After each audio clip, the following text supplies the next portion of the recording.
Hello and welcome to the Divine in Our Time podcast, where we believe that God has not ceased to be a God of miracles. We want to discuss, explore, and share those miracles, both big and small, and we are so happy you're here. I've got Diana Dillingham. I met her this summer.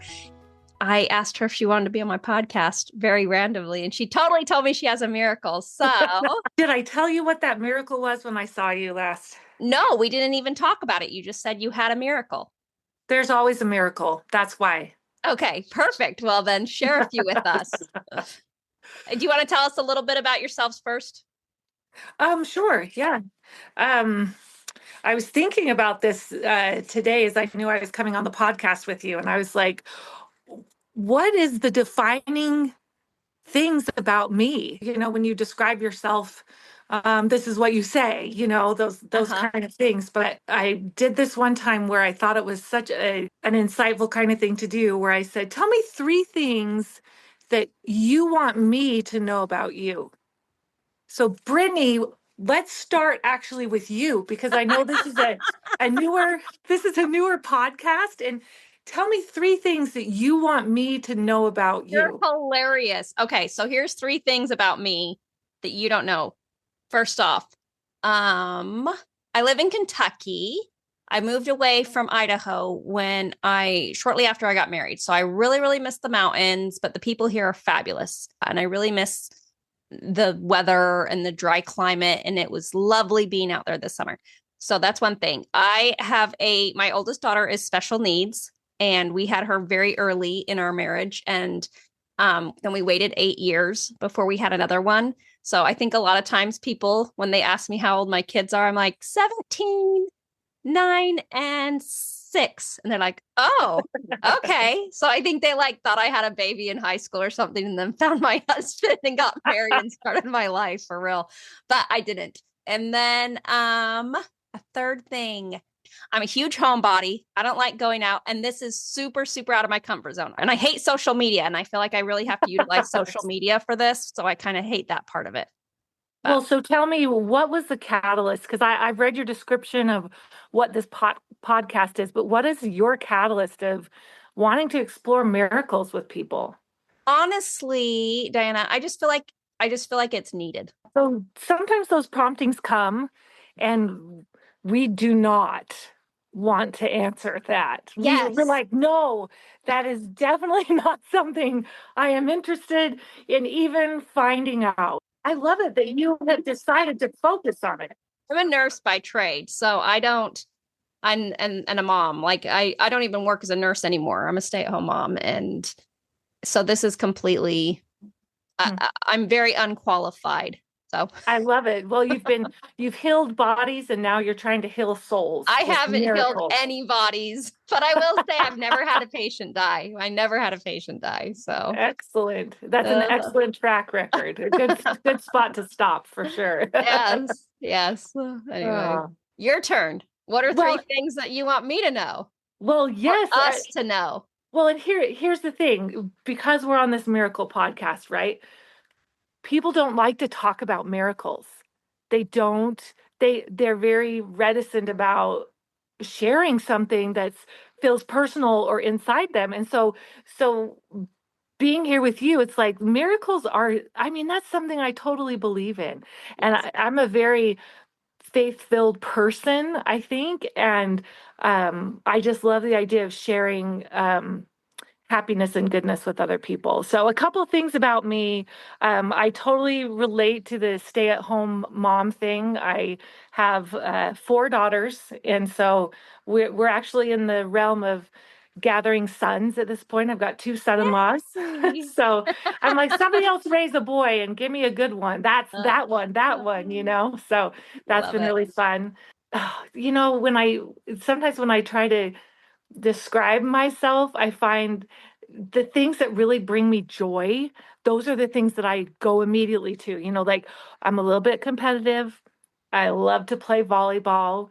I We just took second in our volleyball league last week. Congratulations. I did feel good about the short sleeve t-shirt that we won from the city. So Well, that was awesome. congratulations. Congratulations. It So was- would you say you're a little competitive, but do your girls say you're a little competitive or you're super competitive? Oh, well, I'm probably as competitive as I am an extrovert. I'm what is called an extra extrovert. Yes.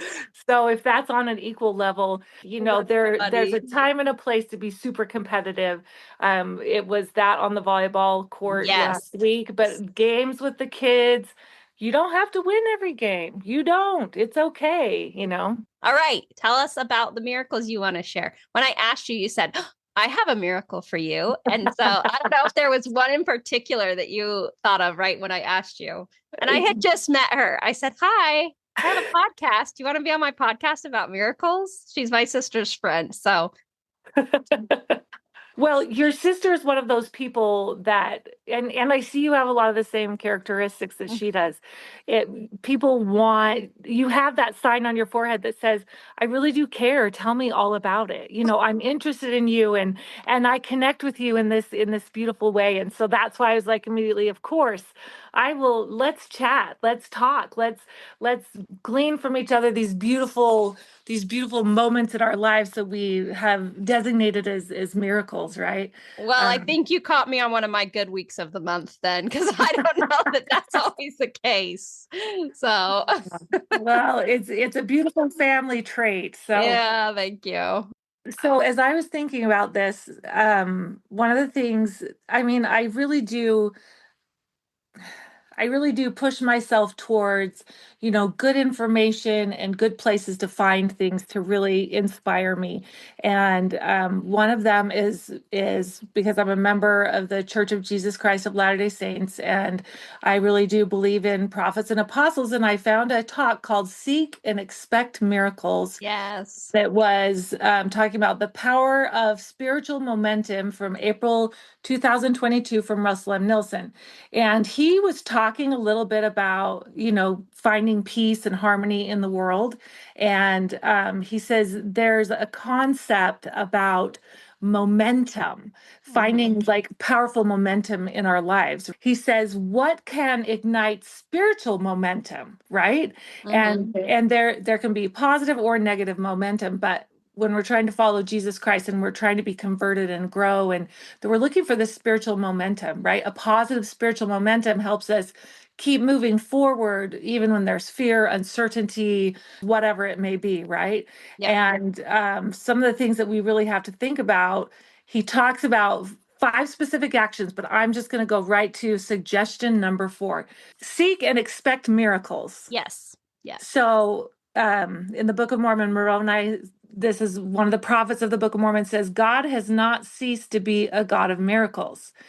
And when you look at the books of scripture, right, every book of scripture demonstrates how willing the Lord is to intervene in the lives of those who believe in him.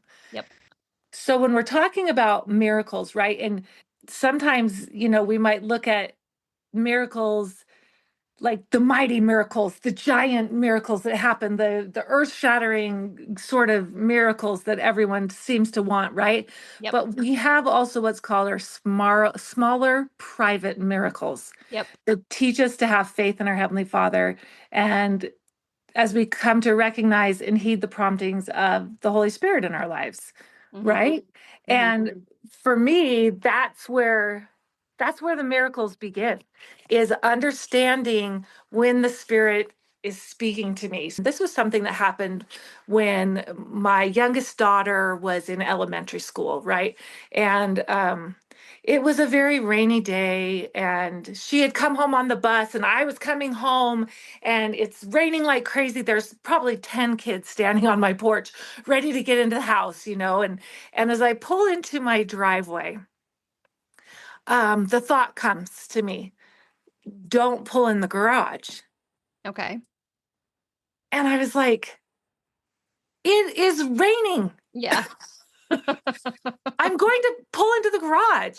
And again, the thought came to me, listen, don't pull into the garage.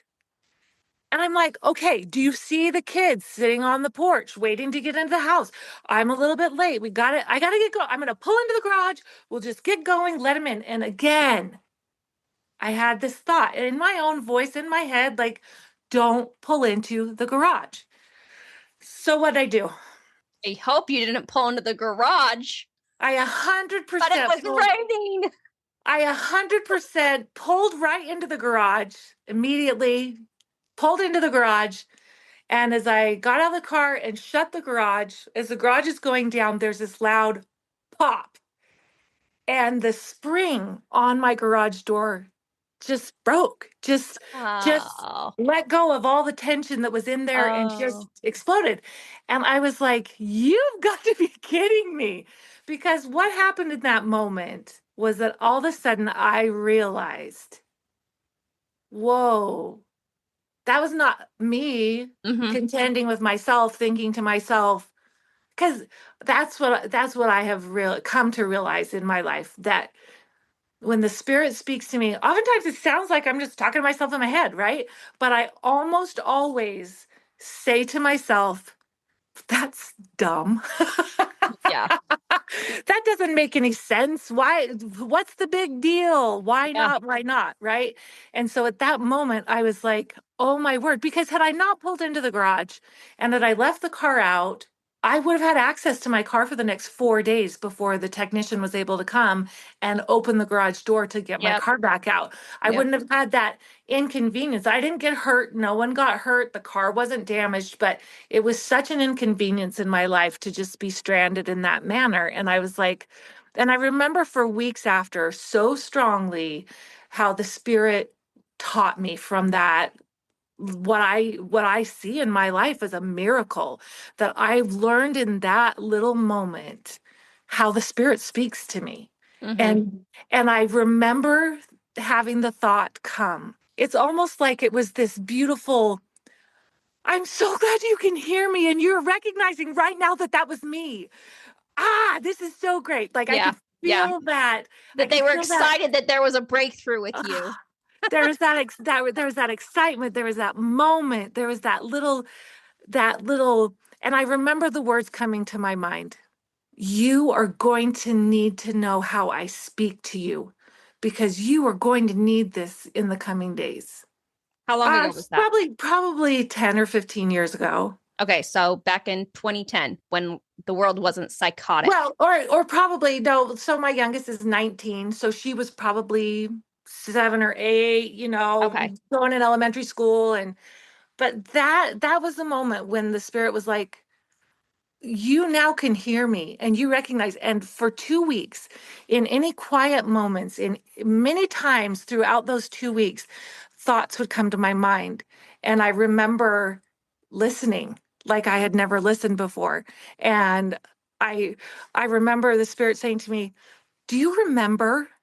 And just bringing back to my memory all of these times the spirit had spoken to me in a strong way that I had said no to, or kind of listened or didn't listen or did listen. And just over and over again there was example after example. And the spirit was like, that was me That was talking to me you every time. Yeah. every time. And I don't know why my really strong spiritual miracles often come in cars, right? So I was 17 years old myself, right? I'm driving to my sister's in Provo, and I had not driven all that area too much, And so I'm like, ooh, I know this one way to get to her house, and it's snowing like crazy. I'm in this little red Honda Prelude car, it's just this tiny little car, and I'm driving around and the snow is crazy, and I'm going up this huge hill, and I'm like, ooh, this is the road. I got to turn here. And the spirit says to me, don't turn on that road. And I remember saying in my mind, but I That's don't know dumb. how. That's dumb. That's really dumb. I don't know how to get there if I don't turn here. I Huh. know that this road will get me to where I'm going. So I turned, and you're getting a sense of maybe who I am at this point. Do I hear? Do I listen? Do I obey? Well, I mean, we're getting to that point, right? But I turned on that road. It's very snowy, and I drive that road and I get to a stop sign. and I stop at the stop sign and I look up the hill and I see another car coming down the street, right? Okay. Coming down towards the road that I'm on. And I hear pull forward. And I'm like, why would I pull forward? They're coming down the street, and I just hear pull forward. So I pull forward a little bit. And again, louder, just pull forward a little bit more, pull forward a little bit more. And Uh-huh. I was like, so I pulled forward a little bit more. And then I was like, I don't dare. It's out into the street. Yeah. And as they came down towards that road, they turned on their blinker and started turning right on the road where I was, hit that patch of snow and slid right to my car and hit the tail end of my car. And if I had not pulled forward, number one, had I not turned on that road, the Spirit's like, don't turn on this road. Bad things are Yes. happening, right? It's not going to be good. But then he's like, I will listen. I will try again, pull forward. And I tried to. I dared a little bit. I dared a little bit more. And I remember this memory years later, him saying, that was me. Mm-hmm. And you remember when I was talking to you and they hit the back of your car and you said to yourself, oh, that's the Spirit, because if I'd pulled forward farther, they wouldn't have even hit me. Right? When you get it and it's like, oh wait, that was the Spirit. And it's hard when it's our own brains. Like, I don't know. I was just talking to a different sister of mine today, and we were talking about this, and it's like it's hard, especially I feel like as women, because I feel like, and maybe it's just me, but we always have a dialogue in our head. Like we're always going, okay, what's most important? What's this? What's this? We got to do this.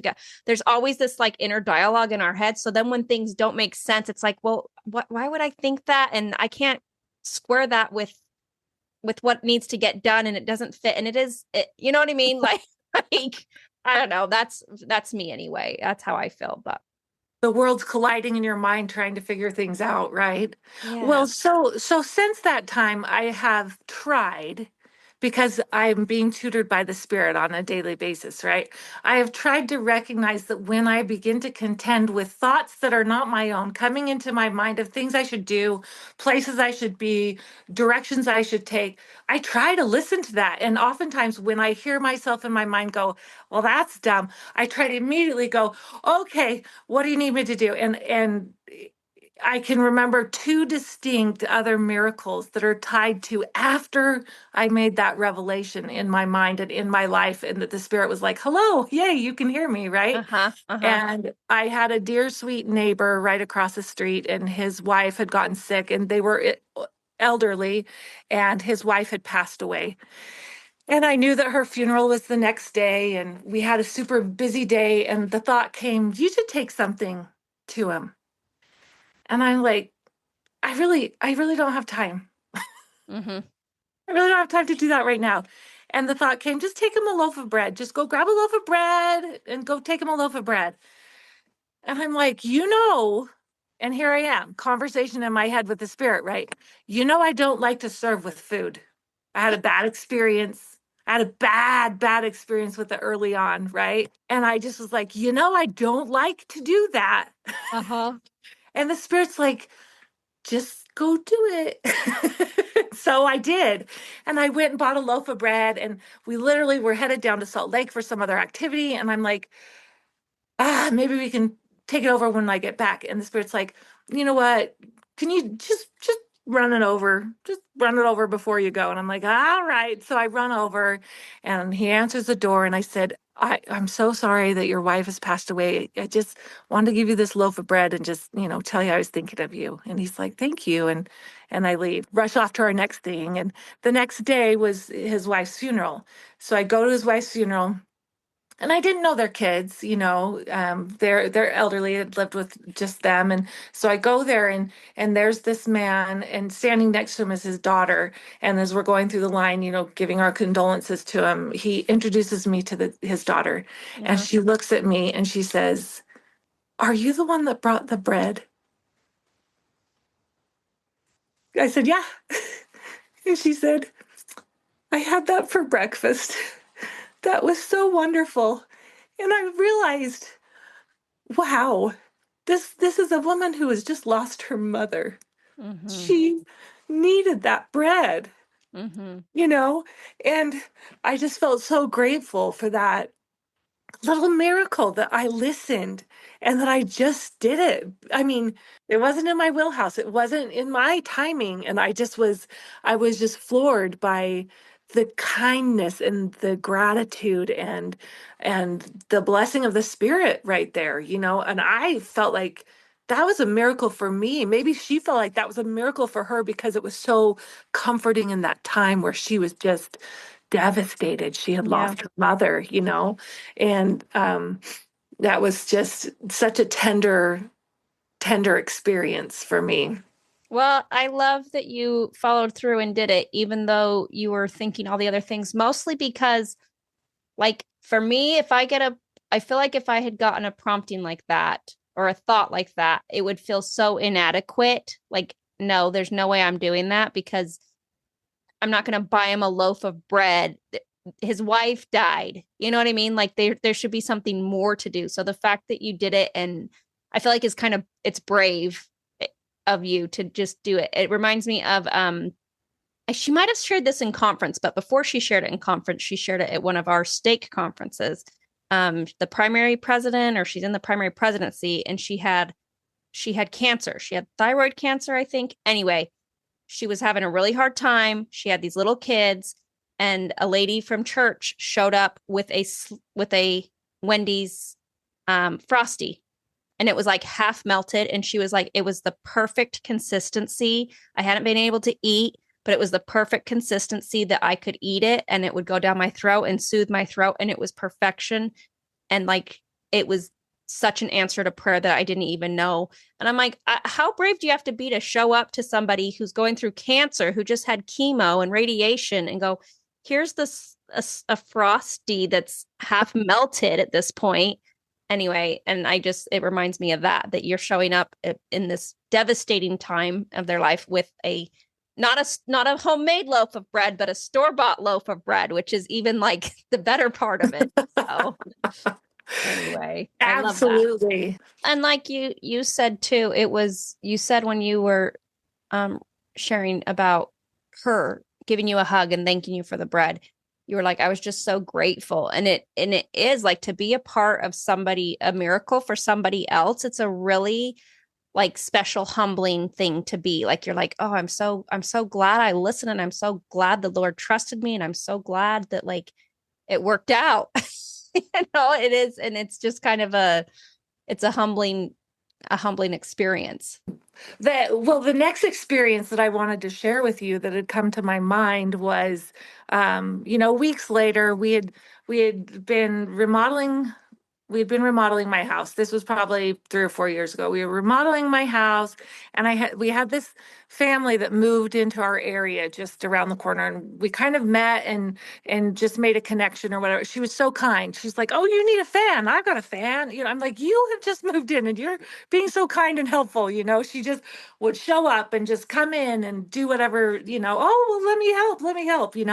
And she was just totally adorable. And um, so they had moved in and she had lent us this fan, right? Okay. And it'd been a couple of weeks and I hadn't gotten it back to her. And I had a bunch of errands to run. I had things to return. I had a whole schedule of things I wanted to do. And I walk out into the garage and I see that fan there. And the Spirit says, "Why don't you go take that back to her?" And I was like, well, I had plans.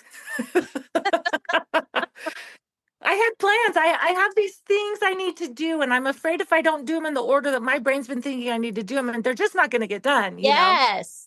Well, just go ahead and take it right now. And I remember saying in my mind, do I have to do that first? And the Spirit's like, yeah, why don't you do that first? And I was like, okay, I hear you. Pick up that fan, put it in my car, and I go to drive to her house so I can head other places. And as I get to the stop sign, before I cross the road to get to her cul-de-sac, and this was right around that time, I think the water had gotten turned back on. Like it was just at that season of, oh, the water just got turned on a couple hours ago, and people can start watering their lawns again and all this. and I see all this water just running down the hill. And I was like, oh my word, somebody's sprinklers are just running, you know? And I pull across the street and I turn into the cul-de-sac. Where is that water coming from? It's her house, of course. Oh, it's a coming from her house. It's coming from her house.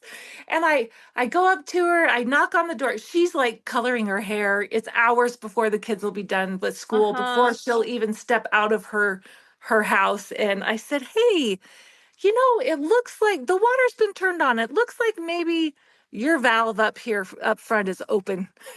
And I was like, "Do you want me to help you with that?" And we walk over, and this is a brand new place. The people that winterized, well, it was not her. She did not know they had left the valves open when they drained the the Yeah. system. They didn't close it off afterwards. And so we go and we close it. And then I looked at her and I said, "Huh, I wonder if there's also an open valve in your backyard."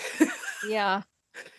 She went back there and her whole yard was Oh, filling with water. And had we waited another 2 hours, she said it would have been hours before I even would have yep. stepped out or noticed. She goes, that would have flooded my whole house, my whole house. We just bought, and they, all of the chaos of moving, and, to have a Oh. catastrophic water moment like that just would have been too big. And Okay, I wait. So real quick, like I don't think we turn off the water here in Kentucky.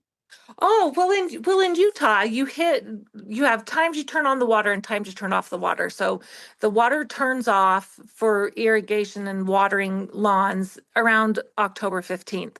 And you have to open up your valves and drain all the water out, because if you leave the water in the pipes, It it will freeze will it first. it will expand and contract as it's freezing and thawing, and it will break your whole watering system. So you have to open your valves, drain it out. If you have a professional do it, they actually blow the air out of the Okay, so we're irrigation. talking about like a sprinkler system. A sprinkler system and the release valve that you can drain the system, they had just left that nozzle open.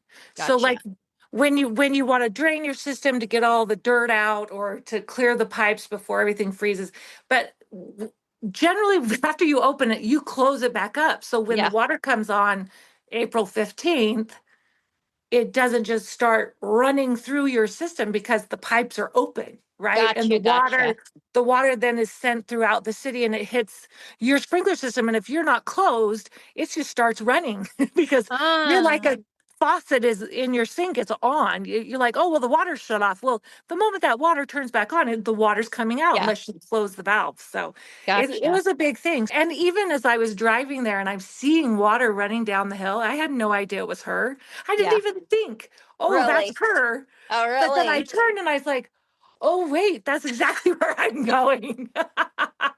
I don't know.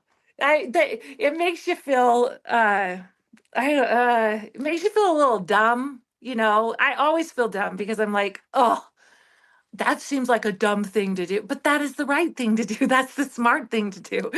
Just following those little moments where the Spirit takes you. So I really feel like when you're talking about miracles, that is paired with the care of the Holy Ghost, the care of your Heavenly Father in your life, in the life of others, that either you are the hands to help someone and be that miracle, or you are being helped through those miracles and those promptings that other people are given. I think that is really, that connection to one another is what makes things feel miraculous and Yeah. become miraculous. Yeah. So what about for people who don't have the gospel or they're not religious or spiritual or whatever? I mean, how do they get their miracles? I really do believe that inside of every person is a spirit. Hmm. And I know that there's tons of people who maybe don't even believe in a higher being, or they don't believe in, spiritual things, but I do believe that when you quiet yourself and you think about that and you begin to look around and see the world and Mm-hmm. see the beauty and see the miraculousness of things. My neighbor, we're not of the same religion, but we are of the same mindset that God is a loving, wonderful being in our lives, and that we do have, he's one that goes on pilgrimages, across Spain for 30 days, 250 miles, right? He's finding his spiritual roots in these other types of journeys, right? But I think every person can have that journey and that moment when you connect and your spirit will feel Yep. that sense of peace, that sense of calm, that comes when you need answers to things, I mean, and that's, I guess I do connect with that in an interesting way, because there are times when I I can be a little stubborn, because I'm like, if I ask, I know he's going to answer me. And sometimes I'm like, I don't want to know the answer. Yeah. Yep. I want to just keep on doing my thing, doing what I like. I just want to In the do this. sand, I head just in the want to do sand. what I'm doing. And Ignorance is bliss, oh, right, Diana? I'm not sure about that. I Mm-hmm. had a time in my life. I love music. If that's probably one of the things, if you ask about me, what I love to sing, I love to play the piano. I lead choirs, whatever, I love it. And a friend of mine, she had a couple little boys, and she's like, oh, our piano teacher quit. Do you think just for the summer you could Mm-hmm. just teach them, And Mm-hmm. I had never done that. And I was like, oh my word. Well, we could try it. Well, 25 students later and 7 years later, after I just realized how much I just loved it, and the connection with the kids, and just the connecting, because that was such a learning time for me too. That specific, taking someone from the very beginning to Mm-hmm. proficiency, right? Just and relearning and going through all of those 1, 2, 3, 1, 2, 3, 1, 2, 3, Mm-hmm. that really just connected me with music in such a grand way during that time of my life, and I was just loving it. I was adoring it and loving it. But it had started to become, my kids are getting older. My oldest was in high school. She was playing sports, and I was starting to miss out on a lot of things, Yep. and that 3 to 6 or 6:30 Yep. p.m. during that Yep. time when your kids actually need you, and Yeah. then we had this moment when my husband changed jobs and started working from home. And we were fighting for that airspace between 3 and 6 p.m. He's on a conference call and we're pounding on the piano, Yeah. and I had already, I was like, I love it. It's filling my soul, the Yeah. accolades and the responsibility, and these cute kids that just are making more of themselves, right? Just Mm-hmm. becoming, just growing and learning, and just finding ways to create beautiful music, right? And I'm like, I love this. And the summer was coming, and I would just shift and do them in the morning or whatever, um, and I kept having that thought, you need to pray about whether or not you should be doing this. And I didn't want to. I put my schedule together. I was like, it's gonna be fine. It's gonna be fine. And finally I was like, I hear you. I hear you. So, there's moments when all of us don't want to recognize the beauty that can really be our lives, when we understand how true the spirit is in our lives, and how much we have a heavenly father who loves us, Yep. And how involved our Heavenly Father is, how like in oh all the details, right? Just even like the tiny little ones that don't matter and you wouldn't even remember. yes, exactly. And so I finally prayed about it. Should I keep teaching? And from the top of my head to my very tippy toes, I just got this peaceful calm that just said, let it go. Uh, just just let it go. It's going to be okay. And I was like, I cried. Oh. I was like, no, I guess I was taught by my parents to be obedient. When Mm. I know and I have a spiritual prompting about something and I feel it from my head to my, I'm like, Yep. if I go against what I'm told from the spirit, it's just not going to turn out great, you know? Yep. So, and that is what gives me fortitude in my life because I said, okay, we're gonna quit. And I told everybody I was quitting. And over the next 3 or 4 months, every single student I had would come back. I don't like my new teacher. Can you just please teach me again? And Oh, I that's just was so able to hard. I was able to say, "Oh my gosh, I love you so much, and we had such a wonderful time, and I'm sure it's going to be okay for you, but it's not something that's going to work for me." And at that part of my life, I needed to be present for my kids. Yeah. I needed to participate in the things that they were doing, and I needed my husband to feel like I supported him in working at home, and that was a miracle.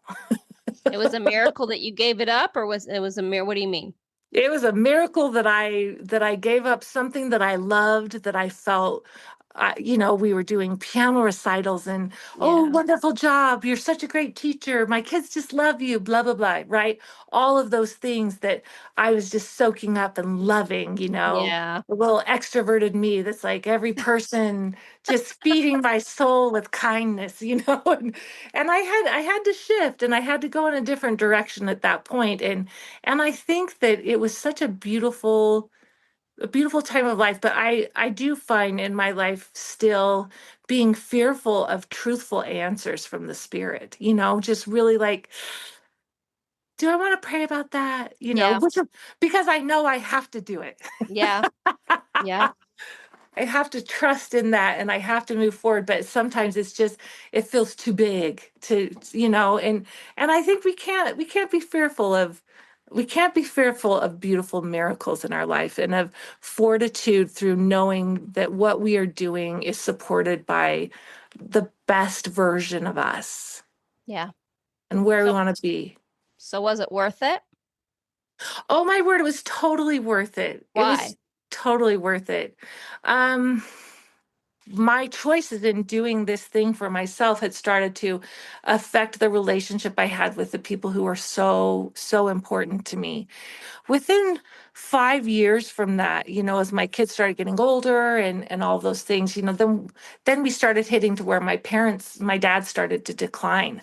Mm-hmm. And I was able to at that point, and mind you, I didn't just stop doing everything, but I rerouted into places that were cohesive for what needed to happen for my family. I started teaching at the school during school hours. So I wasn't doing things that were noisy at home.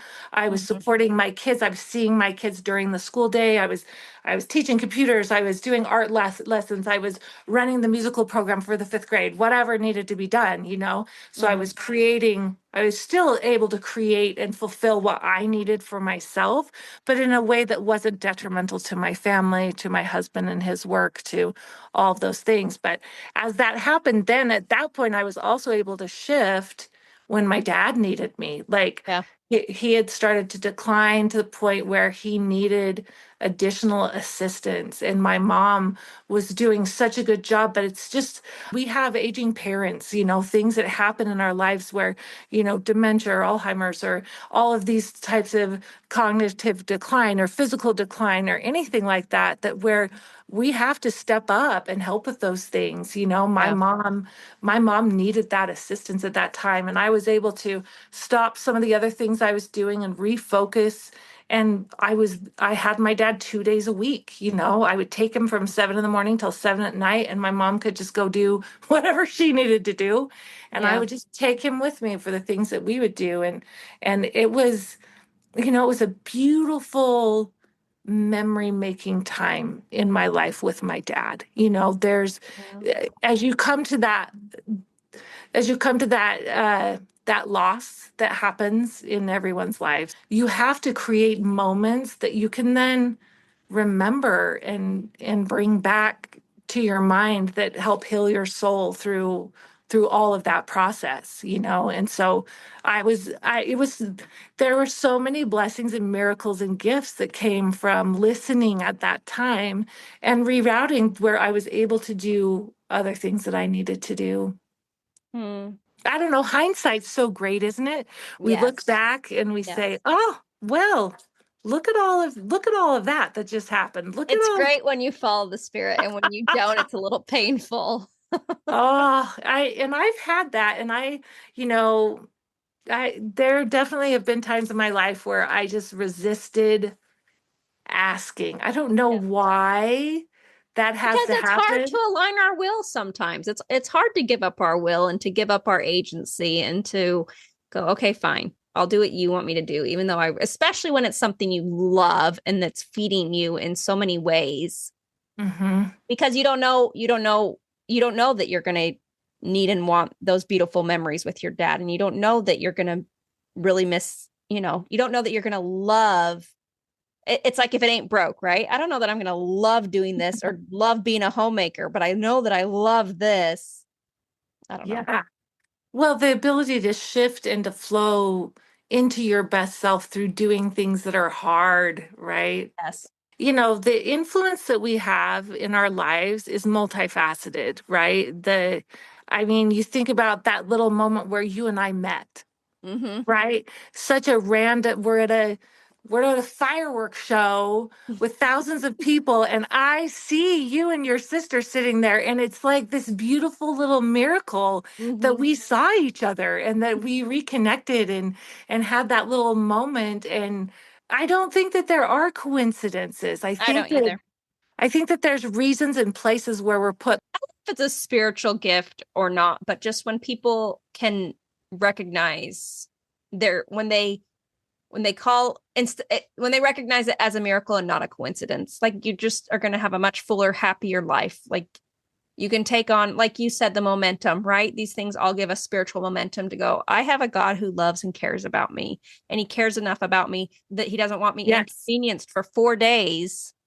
He doesn't want, and some of these things are things, I mean, you were inconvenienced and it wasn't life shattering and it wasn't, nobody got hurt, but like he cares enough that he goes, this is going to kind of make your life harder. Let's try and help you out a little bit here if you'll let me. And sometimes we do and sometimes we don't let them, but That's such a small little thing, a Mhm. little inconvenience. But man, did I learn so much from that Yes. moment. It's a core memory of spiritual growth in my life that is just, I'm so grateful for it. I'm so grateful for that moment where the spirit was like, hey, I'm talking to you. Listen. Since then, have you always been really good to like, okay, when I'm arguing with myself, like, has that been, you're kind of a whole different person now? Like, I don't do that anymore. I definitely have tried since then to be more mindful of things that are going on. And I think that I would love to say, yes, I'm 100% now. I'm just A plus student when the spirit talks to me. I know I'm not, but I am much more aware of and when that comes. And I try to answer faster and quicker and more directly. And I think Mhm. that when when you practice that, it just starts to become like maybe I'm not noticing Yeah. as much. And still I still question, should I really say that? Should I answer that? Should I be there? Should I do that? Yeah. But I think that that practice and that movement towards, wanting to have positive outcome in my life helps me to try to be more aware of that, aware of other people's needs, looking more, that gratitude of I can be helpful and I can step forward. It's not about it's the give and take of things. I think there's the beauty in being able to help someone else. There's beauty in being able to be helped, Yep. but to understand we do want to be God's go-to. We don't want someone else to have to tell us this is what you need to be doing, but just direct line to you to say, this is what you need to do. Okay, let me do it. And it's not always easy nor convenient, but I think I have gotten a little It's bit hardly better. never easy and it's hardly never convenient. That's why you have to sit and fight with yourself, because it's not on my plan, and I don't have time today, and it's never convenient. But I think you don't ever regret it, right? it's important, Yeah. right? It may not be convenient, but it definitely is important. And when you start focusing more on what is important in your life, that definitely makes it easier to do all of those things. Yeah. Okay. I have another story for you if you Okay. want. Of course I do. I want all this. Okay. Well, yeah. So, and well, I think this one goes under the musical miracles, right? Okay. Um, and God is in every little part of our life, right? Yes. Every little part. So I think for the past, I don't know, 7 or 8 years, I lead the choir for my church and we do programs and stuff like that. But I also help arrange all the musical numbers for every week except for the first week of the month. And so I really try to be consistent with that because I think the spirit really comes strongly when people sing and stuff. So I asked this young man to sing, and as the meeting kind of started, I look around. He's not there, Mm-hmm. and I'm like, he's not here. Where is he? And the thought came to me, well, why don't you just step out and go call him? And Uh-huh. I was like, I am I'm 0% doing that. I'm not going to do that. I was supposed to accompany him on the piano. He was going to Okay. sing and I was going to play for him. Why didn't you want to call him? Because the meeting had started and I Okay. felt like it might be embarrassing to stand up and walk out and go call someone, hello, are you coming? I don't know. I just was like, Like you didn't want to go nag and I literally had seen him the night before. The night before he'd come over, we'd practiced the song together. And I thought in my mind, I was prompted, right? Remind him what time the meeting is tomorrow. I was like, he knows. He did not know. He did not know the time of the meeting. And his mom was sick and she wasn't going and he didn't know because maybe he was at attending like the singles ward or whatever, yeah. he didn't necessarily know what time the meeting was. So I did not follow number one prompting. So we get there, it's number two prompting, just go call him. Uh-huh. And I remember saying, well, I literally am not going to go call him. I'm not going to do it. And the spirit's like, well, that's fine. You're going to have to do the musical number by yourself then. I remember thinking, fine, I will. Fine. I'll just do it, whatever. I literally played and sang. I just did it. I just did the musical number, which I didn't need to. I needed to get out of my seat and go call that young man so he would come and sing, but I just did it and I remember I know the spirit was talking to me. Mm-hmm. I knew it and I just didn't listen. I Oh. just contended. So have I gotten better at listening? I recognize it now. And the spirit uses those moments of listening or not listening. But we do have free agency. Yep. We can choose. Yep. We can choose. We can choose whether or not we see these miracles in our life. We can choose and decide if we're going to be part of someone else's miracle or if we're going to recognize our own. That is the truth of what miracles are. We can see them for what they are and we can embrace them and be grateful for them Yep. and recognize the spirit in our lives, or we can deny it and regret things and recognize that we could have been the best version of ourselves. And I think being the best version of ourselves, that's where the true miracle comes, when we become better than we were the day before. Yep. I love it. I agree. What a delight. Thank you so much for letting me spend time with you today. And No, thank you. I so oh, appreciate it. I appreciate you coming and talking and sharing and so many good things and truth. And I love having these miracles that aren't big miracles, quote unquote, right? I love the big miracles too. I love the undeniable, but I love that a lot of people, they're like, oh, I don't have anything to share. Yes, you do. God has worked in your life. And that's what I want to hear because that's what's relatable. Very few people get the big miracles. And if you do, fabulous. But if you don't need them. You need those little momentum building, momentum keeping. The Lord is aware. He has a relationship with you if you want it, if you choose it. And that's the miracle, that an almighty being cares about Brittany Neal and cares about Diana Dillingham not getting stuck in her garage and not getting hit. And some other young man who was supposed to sing, he wanted him to sing, but Diana just didn't. I just said no. I try to listen better than that now, for sure. For sure. You're like, okay, if this is the spirit, you go tell him what time it is, right? You don't do that. I do that. I'm like, okay, well, I know No, you're because this, but I want you to do it this way. Let's do it this way instead. do I have to do this first? I have to do this before that. Yes, do it in this order, please. Funny. Well, thank you so much. It was good to talk to you. Well, happy miracles this week, my friend. Happy miracles. You too. Thank you. Thanks, Brittany. Thank you so much for tuning in, and remember, God has not ceased to be a God of miracles. And if you have a miracle you'd like to share, we'd love to hear about it. Please reach out to us via our email at thedivineinourtime@gmail.com. Thanks. Have a great day.